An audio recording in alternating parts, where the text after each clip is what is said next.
Welcome back to my channel again. In this video we are going to study about blood transfusion. So in the previous class we have studied about the types of blood groups. So the link for the video is given in the description. Please go and watch. So blood transfusion is a procedure in which blood is given to a patient through an intravenous line in one of the blood vessels.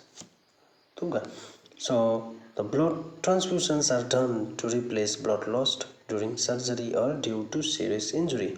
So blood transfusion. Why do we have to do a blood transfusion? What is the reason for a blood transfusion? The blood transfusion are done to replace blood lost during surgery or due to serious injury. And a blood transfusion is also done when a person's body cannot produce enough blood because of an illness. This is the reason why the blood transfusion is done.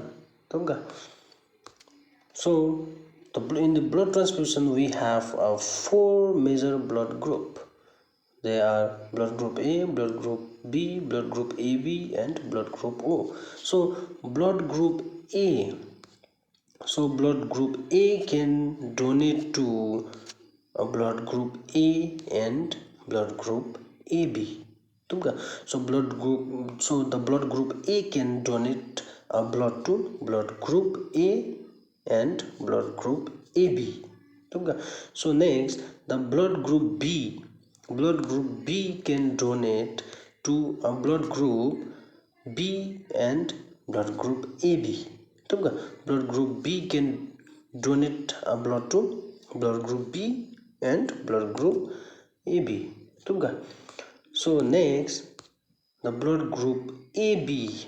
Blood group AB can donate a blood to a blood group AB only. So blood group AB can donate a blood to blood group AB only. And finally we have is a blood group O.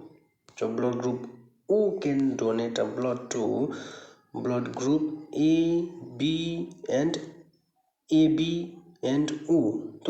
So blood group O can donate a blood to blood group A, blood group B, blood group AB and blood group O. That is why the blood group O is also known as universal donor.